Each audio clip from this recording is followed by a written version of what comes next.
There was a study, because I said gaslighting is normal and people feel like I was gaslighting them, right? And that's fine. You can think like that. But the reality of it is people are incorrectly utilizing these terms for everyday things that don't actually really fit. Sometimes it's just disagreeing. Sometimes it's just being challenged. But they did a study and they shown that self-awareness, right, is the key to being resistant to gaslighting. Self-awareness. So do we promote and tell people to essentially be afraid of being gaslit? And again, most people are not utilizing the term at all. It's a very extreme term for when somebody is really trying to manipulate you. Or do we increase self-awareness that resists and becomes essentially making you immune to gaslighting? I would say, let's give the immunization. Now, listen, this book that I put together, it has, I ain't gonna lie, this I've gotten really good over the last few months. Somebody say, I disagree 100%. I know, because you haven't gotten to that level to where your immune system, your mental immune system can handle gaslighting yet. So in a world where they got bots that can so-called gaslight you, I'm not going to stop them from creating bots, but I can make more resilient human beings that are bot resistant, propaganda resistant, gaslight resistant. Y'all not going to like some of this book, but it's going to be the best thing that you ever gotten. Because it's really going to allow you to have the tools that's going to make you one of the strongest human beings on the planet. You're going to be like, God damn, man, I'm different now. And you're going to realize that a lot of the world is making you weak. White people can only gaslight weak people. Anybody, you can only gaslight somebody that don't know themselves. So if you're consistently being gaslit, then that represents that you don't have enough self-awareness yet. You think you're going to stop the devil from being the devil? I would rather make you better at being godly, being more godlike. The devil can't gaslight God. He can't. God ain't worried about the devil. I already know you the devil. But the whole idea is that the devil gets you to think that he's not a devil.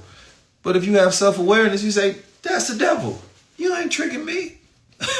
Then you start laughing. The devil trying to convince you, bro, I know you the devil, bro. Stop it. Stop it. I ain't listening to you. This nigga straight up devil. That boy, I thought he had me. You thought you had me. You thought you had me. It's different. You know, so I think once you read, it's going to challenge the paradigm, but it's going to grow the paradigm as well. Right?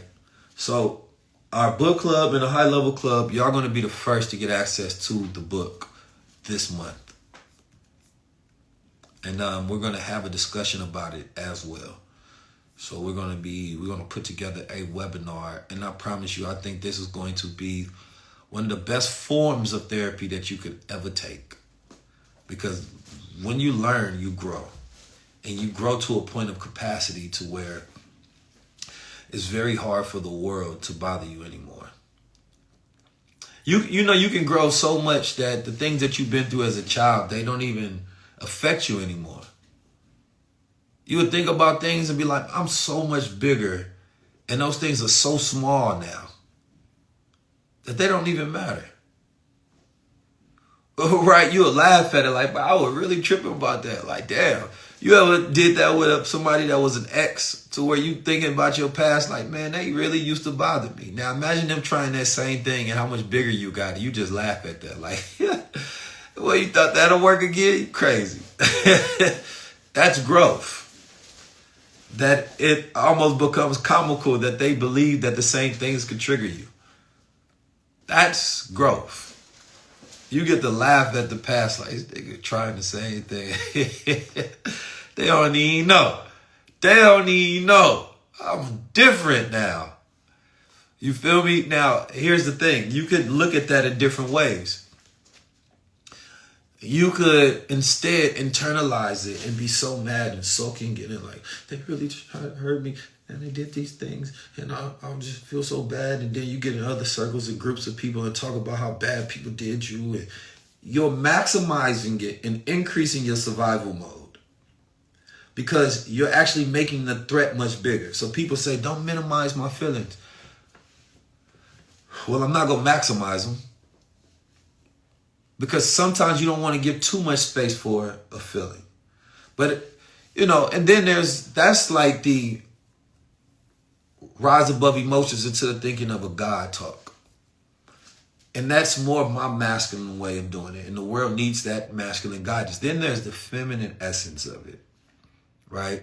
It's going to be more soulful and nurturing and spiritual, right? That's nature.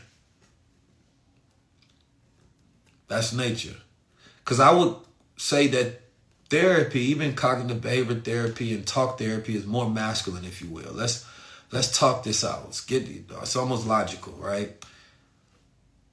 But when you like in nature, that's more the feminine aspect, the expressive, the arts, right? When the way I deal with emotions is I don't live there. I visit them. I don't live there. Sometimes we got friends that are a little toxic, right? But you couldn't live with them, but you could visit them. Sometimes you got friends that's emotional. You could talk to them a little bit, but not all the time. Sometimes you got friends that's just angry at the world. You know what I'm saying? You can hang out with them a little bit, but I can't just keep you in a circle all the time. That's how our emotions are. They like friends of ours that we can visit and give them. We can listen to them a little bit, but we got to get back to our zen and our place. So in my house, it's zen. I might go out there, call a friend here, right? Man, these motherfuckers tripping, these white supremacists, the devil. Well, boy, I hear you. But I can't have that all the time. I had no time to goddamn think. So what a lot of people are doing is they're moving the emotions in with them. But don't allow the emotions to move in. And I believe that like in the book is going to break down concepts like that. That's going to it's going to give you completely different tools that you're going to be like, wow, this really like changes my whole dynamic and how I even deal with things. Right? My good sister said that's easier said than done. Everything is easier said than done. That's the whole point. Like speaking something is the easy part. Doing something is the challenging part. Everything is easier said than done. Literally. Everything is easier said than done. Shout out to Dr. B. Serious in the building. Oh man, that's a good brother right there. You know you got good energy, a person he increased the vibe in a room. God dang, man, he over there digital with some of that energy. Dr. B, something different. But everything is easier said than done. I'm about to go to the gym and work out and have my greatest gym day ever. And I'm going to hit new PRs. And tomorrow, I'm going to make $10 million. Hey, it's easier said than done. Woo! As soon as I get off this phone, somebody go call me with $100,000 grant and investment. They gonna say, here, Keys, just to continue your mission. Boy, it's easier said than done. It's easier said than everything is easier said than done. That's fine. There's nothing wrong with that. That's just life. That's just breathing. You know, but the goal is to get your words aligned with your actions. And once you do that, you actually create a different reality. That's the idea of manifesting, right? It's just about getting your words aligned with your actions. That's what manifesting is, right? The way you see it in your mind, the way you see it in reality. Because thought has weight, right? So it exists in this world, but can that become so powerful that it changes the outer world? Look at Dr. B. Sears. Actions speak louder than words. So again, when you work to speak with your actions, then it all becomes easier. So stop speaking with your words and speak with your actions. And then watch out. And what is this idea of easy, right? Like, try something very hard. I want you to do this. Try something very hard to do. All right. Now, you can only do this if you trained in it. But try something very hard, but in a relaxed manner. You know, I freestyle with my brother, Dr. B. Sears, and I freestyled on Sway. Now, I was told that that's one of the top 5 freestyles ever on Sway Universe that they've ever seen. Because the complexity and the difficulty in which it requires someone to be freestyling, listening to 5 different beats, right? Different beats coming in succession while being thrown concepts and words in public, on radio, live. Man, the average person be sweating bullets. The average rapper, man, have a heart attack. You told them to do that. I ain't gassing myself up. I happen to be one of the greatest in the world. What Lil Wayne say? I'm the best to ever do it? Yeah, I'm him. Best to ever do it. Just think about it. That was you.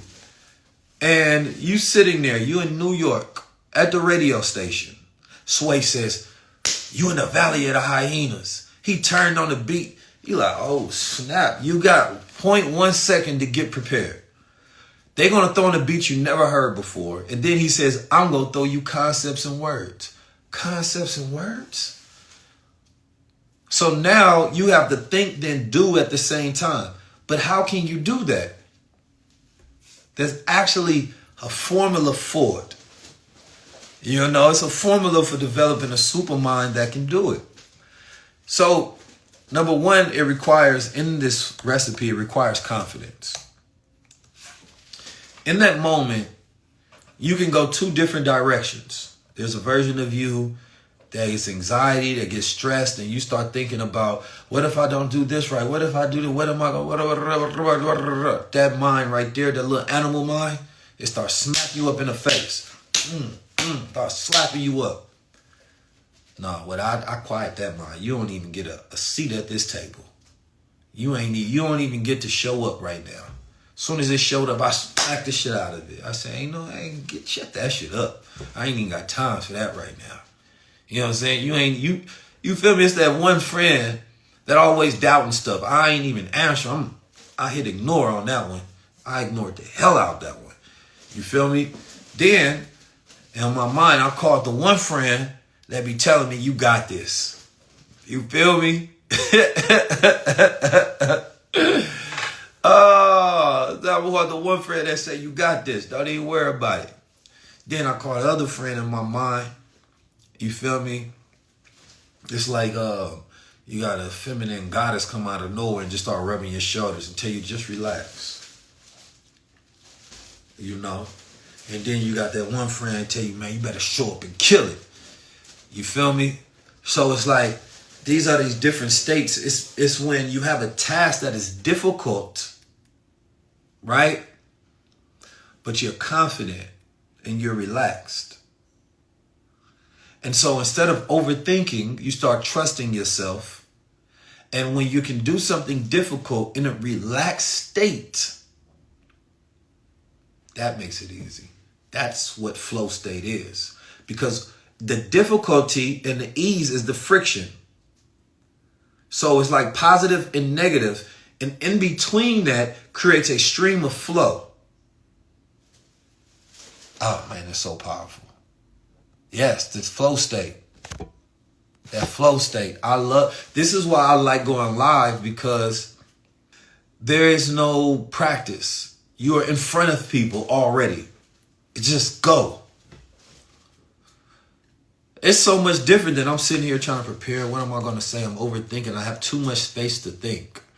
Instead, I collapse all of that and it's just do. Because I know I already have it within me. It's powerful. And there's methods to tapping into that. And everybody in the high level club will be tapped in. The high level tribe members will learn how to tap into that flow state. Because I can even teach you how to freestyle better. I promise you. I've taught people instantly. I can teach you how to freestyle. There's a methodology to everything, a framework to everything. But flow state is powerful. So at that moment, he like rap. And then I had to just go into confidence like, I got this. But then if you notice, I also relaxed. I relaxed my shoulders. Because otherwise you get what they call jitters. It's your body's excitement, right? Trying to prepare for the moment. And so when your body is not caught up to the moment, those are jitters. So in communication class, we'll be teaching on the fact that in order to get rid of jitters, what you end up doing is you'll do push-ups beforehand. You will do jumping jacks beforehand, right? You do something that gets your body up to the moment to where, okay, now you already excited and exhilarated. You don't need no more preparing. You can just talk now. You can just flow now. So you have to get the jitters out of your body so that the way you speak don't sound like the way you feel. I ain't even gonna go deeper into that because that's already giving y'all too much. This is first of all, if I'm consulting somebody behind the scenes, man, they charging me $20,000, $30,000. I'm charging somebody $20,000 for one of these kind of sessions to give them this kind of game. It's different. This ain't no regular. You feel me? You getting from the best speakers in the world. It's different.